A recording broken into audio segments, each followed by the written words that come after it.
The day of Friday, cancelled my diary, and together with some of the officials and brought them in to be able to try and see if there are issues that we needed to resolve and how we can ensure that the 1st of September is not compromised.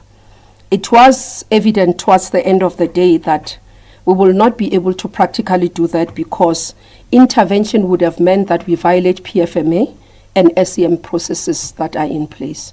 And therefore, we had to concede that we'll have to allow the administration to be able to do their work.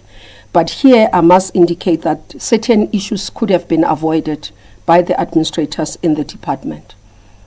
And from the discussion with the Commission, it was indicated that for them to be able to share the work that they've been doing in terms of documents, they need a secure platform.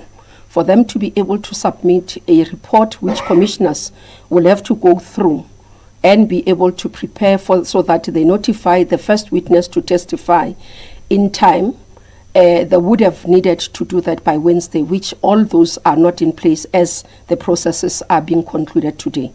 And that meant that they will have to delay. So we have committed to them that as we committed that all the processes will be completed today as a report that they are completed, and we have requested them to rework and announce their starting date of their announcement. Following all this, as I got notified on Friday, I immediately reported the situation to the head of state, the president, who was traveling back from TICAT, who immediately we agreed that I'll do a full report to him, which was done by Friday. On Friday, as I did the report, I had immediately put the DDG responsible for ICT, Mr. Jabu Tlhachwayo, on immediate suspension, pending a full investigation and a disciplinary process. This is because of the failures and lapses on the system and also not being able to do due diligence and ensuring that the commission starts on time. With the report submitted, the President then communicated the request for them, or in the process, the President then delegated to the Minister of Justice and Constitutional Development powers to institute disciplinary proceedings against the Director General of the Department of Justice and Constitutional Development, Advocate Doc Mashabane, and this decision has been communicated to him this afternoon. We must, however, state that despite these challenges, the Madlanga Commission has commenced with a preliminary work that includes interaction with their witnesses. We remain committed to ensuring that Commission begins its work without further delays and to strengthening the operational efficiencies of the department to prevent similar setbacks in the future. Thank you.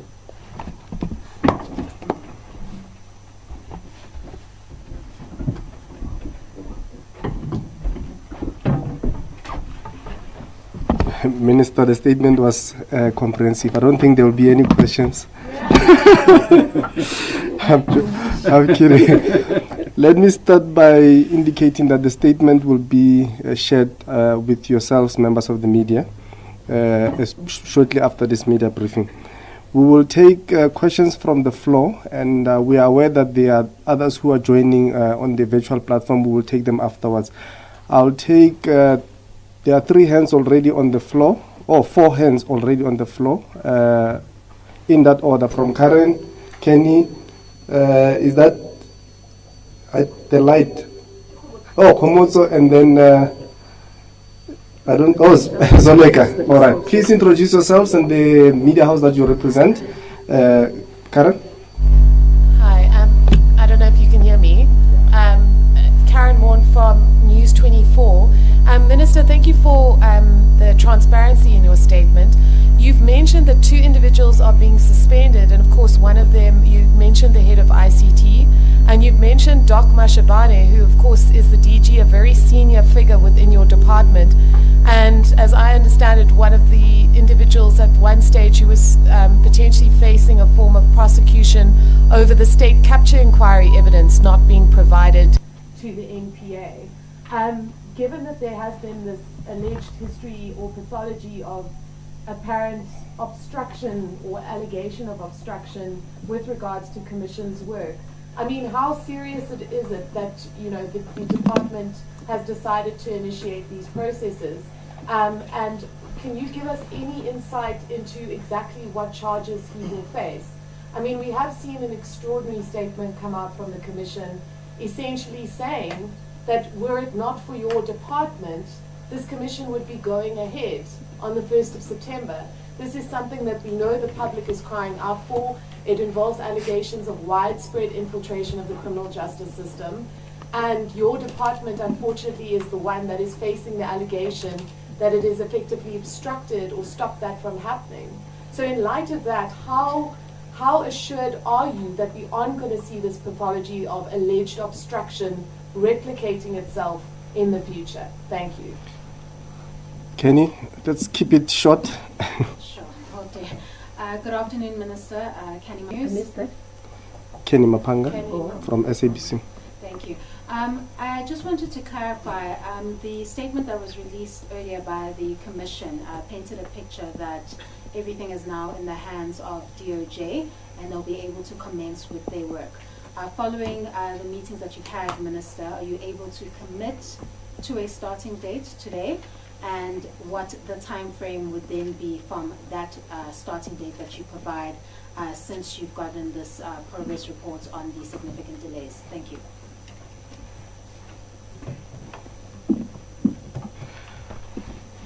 Thank you. Can you hear me? Am I audible? We can hear you.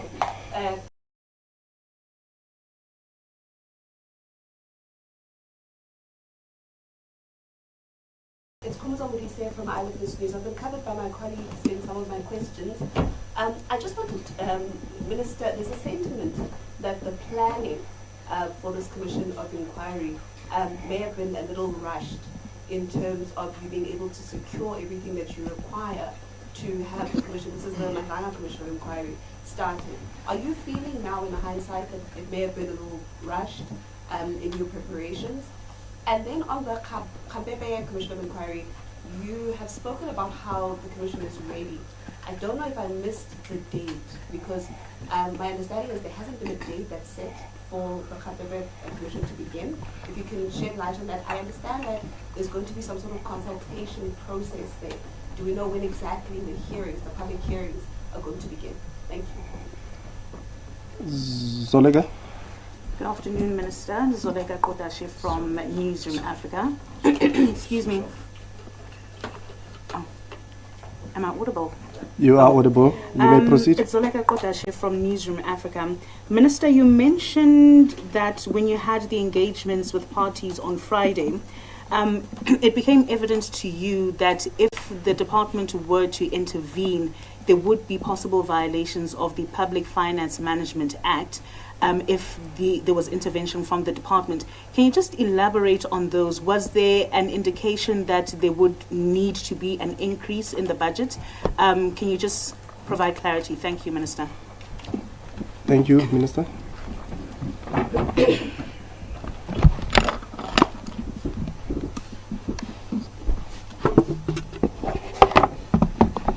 Let me start with the last question. The discussion didn't involve increase of the budget. Actually, we've been working towards a reduction of our estimated budget. You remember that we released the amounts of what would be the estimated budgets, and where I'm sitting, I think we're still within that. We have not passed that. We don't anticipate that. The statement referencing to interventions, Minister is not allowed to be involved in procurement in terms of PFMA, neither can the commissioners. So what we were trying to do is that we should allow the department officials to be able to do their work without our interference, but also in terms of PFMA and the rules, in terms of regulations, I think it's Regulation 3, in terms of Treasury, National Treasury Instruction 3. It does prescribe how you can be able to intervene. But the issue here is that if you are to go, either you call it emergency procurement, there is a requirement and definition of what an emergency procurement is. If you are to go and do single sourcing, the process. So it's those things, looking at them to say, if you are to look at all these mechanisms that we've got, the shortened time, what does it mean? Can it be within 14 days, 7 days? Those areas, it's what we were saying. We should try and stick to within that. If we can be able to, and we allow the officials to go and do their work, because we shouldn't interfere in terms of procurement, especially as the political head, together with the deputy minister and other commissioners. So we wanted to allow them that space, because according to us, we would have had those things long time ago, like as in yesterday, but we couldn't, because we must allow them. If you give them an instruction, then it will be an illegal instruction. And that's how it was difficult to navigate the environment of intervention. And that's what I'm trying to explain, that as you try to navigate the intervention, you're trying to make sure that you don't violate the laws. And that's why the consequence management, because there are people who are expected to ensure that things are done on time, and they're not done. And one of them is the DDG responsible for ICT. On the issue, going back to Karen, I wouldn't really, because when you deal with DC matters, you can't go and fetch things 20 years ago or 10 years ago that you did not deal with. So the issue is that the reports would have been, one, it's the issue that, another issue is that the contract of the DG is coming to an end in February next year. So there was communication to him that we intend not to extend the contract or to renew. With this now coming through, because I had communicated that with the president, and that was communicated to him prior, so he was aware that his contract will not be extended. So following all these issues that I had to write the report, and I don't want to go into detail. I can't in public deal with labor matters in the manner that you want me. I can't say these are the charges that you're going to face and all those things. And whatever that the conversation, as I said, we started the conversation this afternoon with him. So I had to notify him that I've received a letter from the president that delegates me powers to take disciplinary action following my report. And we'll take it from there. So I still have to write him a formal letter today and send it to him, which he has to respond to, and we'll take the process there. What I can assure you is that from our side, as I've done since the beginning, I've been playing an oversight role to monitor. That's why almost everything else has been done, whether it's the venue, and we've made sure that the venues, even because we looked at what public has said previously, to say you are using a lot of money, spending a lot of money in this thing, suggestion, even from political parties, to say, Minister, go find venues that belongs to government, and that's what we have done, and curbing the costs. The issues of administration in terms of appointment, we have allowed the commission to appoint the people. So what they do, they source, and then we are able to appoint. This we are trying to avoid. Previously, you would have heard that the department would ordinarily second individuals to the commission. In cognizance of the sensitivity of this commission, especially Madlanga Commission, we've ensured that we don't second individuals, because we are also a subject of investigation. So that we have done to immune the commission from interference by ourselves. And that's why when we talk about even the issue of protection of whistleblowers, so that we're looking beyond what the state and those that normally provide to see what mechanisms can we be able to do, so that you don't say a witness in the commission then ends up in the hands of the same people that they are testifying against. So we're doing that as well. We're finalizing that. We're working together. We're making suggestions to the commission. So as I say, there's others which are at my level that I have conversations with the commission, and there will be almost like administrative work that is at the level of the officials. Both the DDG responsible for court administration, infrastructure, and DDG for infrastructure and also corporate services are interacting with the commissions regularly. And that's what I can say. And they've been providing reports, and where there are blockages, they've been able to report, so that I can have a meeting with the commission so that we can clear the issues. So I can assure you that from the department point of view, there wouldn't be interference. We've made sure that we've been pushing to we don't interfere, but we request you put a deadline to say, this is what I want by this date. and for them to go and make sure that that is happening. And that's why we can report today that all the procurement that was outstanding around ICT, which is the major hurdle that caused us to be where we are, has been resolved. In terms of both the Commission's announcement of the public hearing dates, I wouldn't be able to, I'm not allowed to. It's the work of the Commission. After we report to them to say this is the work that we have done, they look themselves in terms of their schedule, what they need to do, because as I said, evidence leaders must say this is what the lead time we want, and therefore the date is that. So we'll allow them to announce their new date following our report in terms of where we are, what they've asked us to do, and what we have done. I think they should be able to communicate that. Definitely, as we will have to, because if we look at the time frame, the expectation was that the Commission will start in a particular day, and then within 3 months, they will provide a preliminary report. We have been, I have advised the President that the preliminary report will not be at the date that he expected, and we will, because we are, as the Minister, I do the Presidential Minute to be able to advise, so we will put the dates, because at least we've set the 3 months and the 6 months. So all we need to do is that we will have to work the date from the commencement, and that's what we are doing between ourselves, the Commission and the Presidency.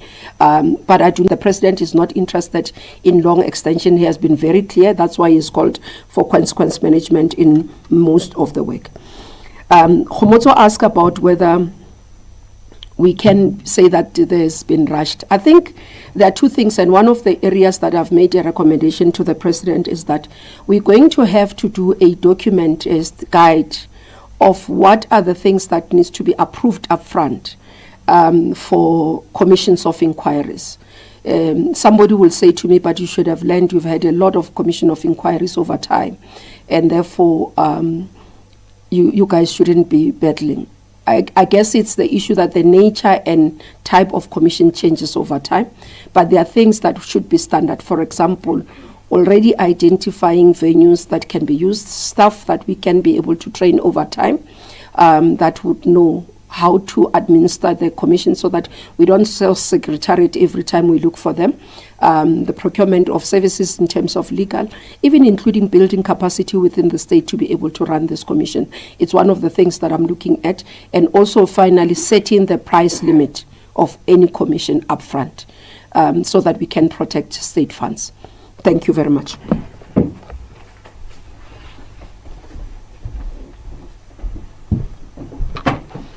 At this stage, may I check, Bra Ishmael, do we have any questions from the virtual platform? No questions for now, Chair. Thank you. Okay, maybe can we take the second round from the floor? I see one hand there, Mrs. Linda. Yeah, maybe those two hands, and then we'll take it from there.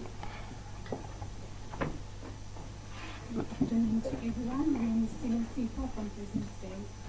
Minister, as you are aware, time is of the essence when it comes to the Madlanga Commission.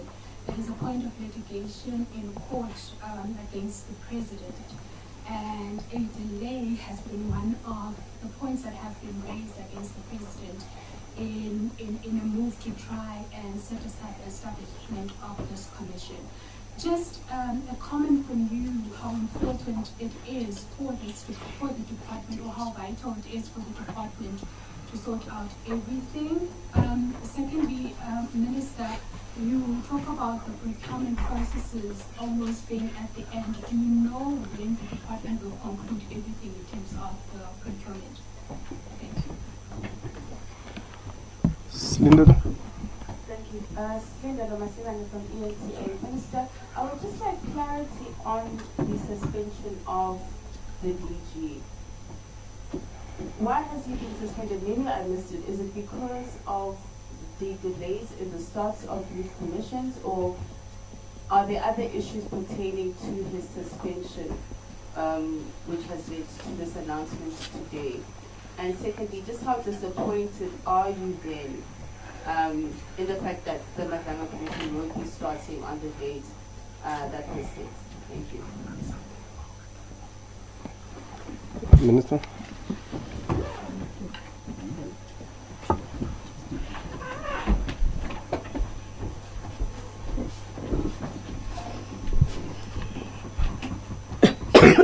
Sorry. My apologies.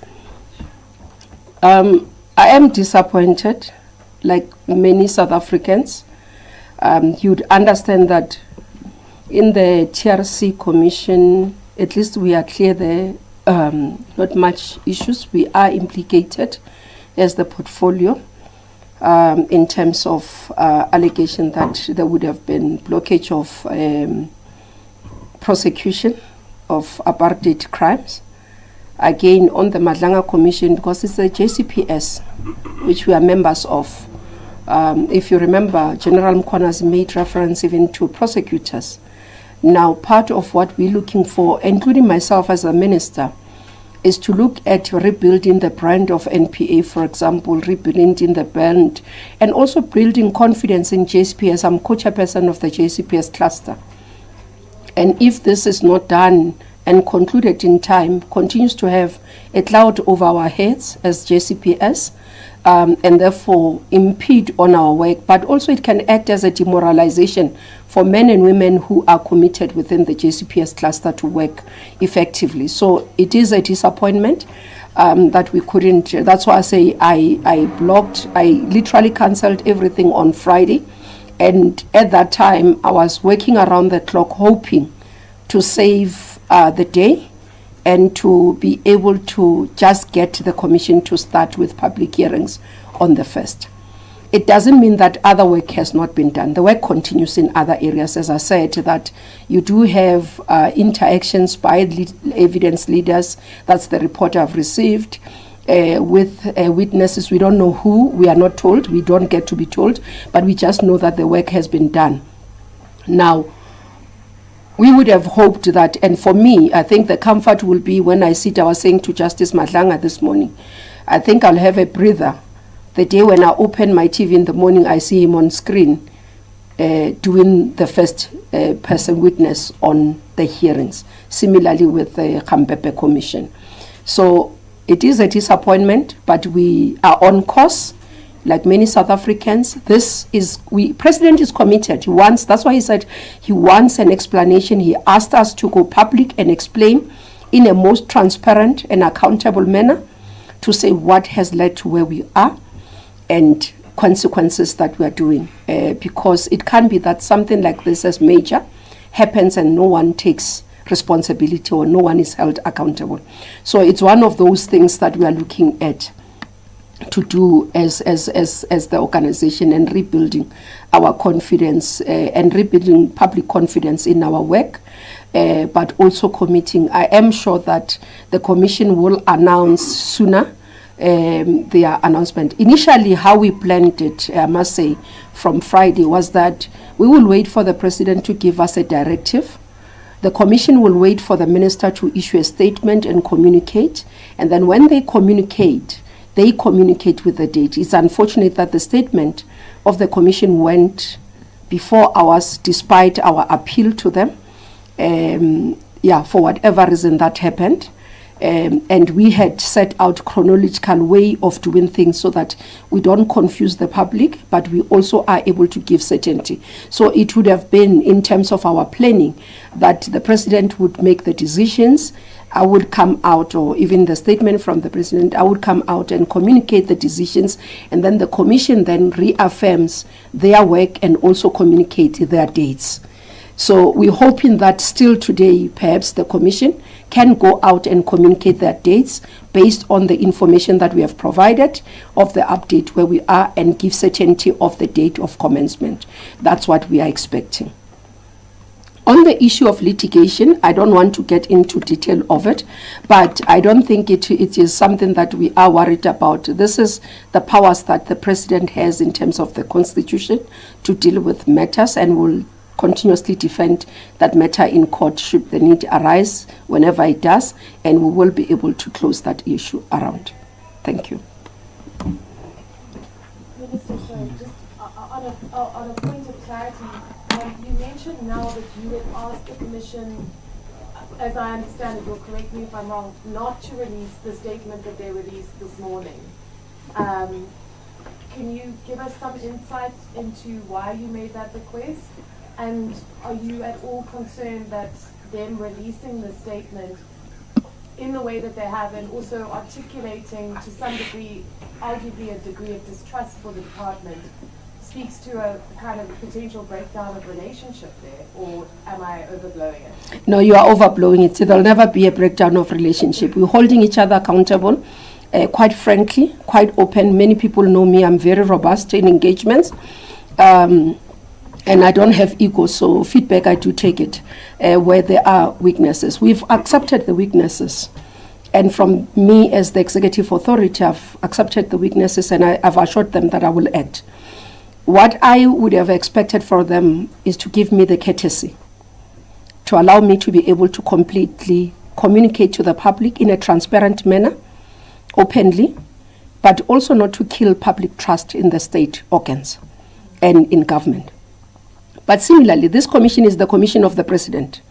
So I can't go out and publicly communicate without the president's authority. It's not Minister Gubai's commission. It's President Ramaphosa's commission. So whatever I needed to communicate, which I informed the commission, I needed to get authority from the president. I needed to send, I copied Justice Madlanga, the report I have sent to the president. So they were not blindsided about what I'm raising, and the report was quite frank and open and acknowledged. I even apologized to the president as the minister to say it happened under my watch. I do apologize, Mr. President, and I'm going to make sure that systems are in place. I'm going to play more robust oversight without interfering and compromising systems, PFMA, but we do assure that we'll do our best to ensure that the commission can commence. So that we have done, and they were aware. That's why I'm saying it was unfortunate that the statement went out in the manner that it did. I don't think I would have, what is the word? I would have said they shouldn't say certain contents that they want, but I think giving us courtesy, especially because I've been very cooperative with them. They can get hold of me over my WhatsApp. They can call me anytime. I've been responsive to their email. Even less than 2 hours of what they send to me, I'm responding to them. I found it very unfair, what they've done. Minister, the colleague's question, Slindalo, on the reasons for suspending the DG. I can't discuss labor matters in public. I'm informing the public that following what we have been able to evaluate between myself and the head of state, as the person who's the appointing authority, he has delegated the powers to me to be able to institute disciplinary proceedings. That's far I can go. Once we have done the work, and as I said that we have only communicated this to the DG, we still have to make it in writing, and therefore out of that, then later communications will come out. Minister, I'm made to believe there's a written question. Ishmael, do you want to read that for us? And I see, Linda, you have a follow-up question, and I think that will be the last round, Minister. Thank you. Thank you, Chair. We have a question and a comment from the General Nhlanhla from Full View. Minister, I think the Commission statement was misleading. It created unnecessary confusion. However, given the clarity from the Minister, do we have an exact day when Madlanga Commission is going to start? Thank you. Smith, your follow-up question? Yes, Minister, it's a follow-up to my question, because just with all due respect, you've given us some reasons as to why perhaps the DDG of ICT has been suspended, because clearly the Commission can't go forward because those things are not in place. I think that it would be nice to take the nation into a confidence as to what the DG has done or hasn't done in this particular case. Thank you. The DDG received his letter on Friday. So in terms of labor process, I've got to do that process first. Normally government loses cases not because they don't have a case to fight, but because they've flaunted the procedures. So allow me not to flaunt procedures and discuss what would be in the contents of the letter that goes to the DG this afternoon. We will take the nation into confidence once the processes have been done. That's why I'm asking that we are acting as per the letter by the President. I couldn't do anything without the letter. Whatever that might or have been my views and whatever, are superseded by the decision of the President. The contents thereof of that letter of the President will direct as well the areas that he wants me to focus on, and those will be in the contents of the letter that goes to the Director General. As I say, I cannot discuss that in detail. We will update the nation as time goes.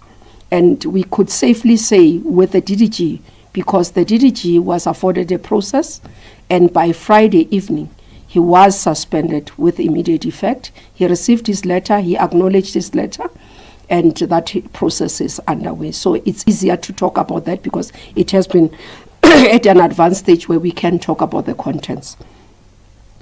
On the issues around the date, unfortunately, as I said earlier on, I'm not allowed to be the one that dictates to the Commission when can they start. Our responsibility is to ensure that what they require to do their work is in place with the time frames that we have provided. They will look at what they have, as we have disclosed openly and transparently, that the only thing that was outstanding was the ICT, and that we have concluded today. All other work is done, and I hope the spokesperson of the Commission can take the media tour to the venues, both the commissions, if they can take the medias to the tour so that they can see for themselves in a transparent manner that the minister is not making statements only.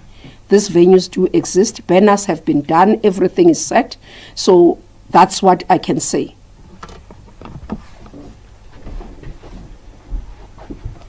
Ladies and gentlemen of the media, that's all the time we had for today. I would like to take this moment and thank our minister and the deputy minister. Importantly, let me thank you, ladies and gentlemen of the media, for gracing us with your time. GCI's colleagues for the support, and team from the department. Thank you so much. Minister, thank you. Thank you. The statement will be shared in shortly.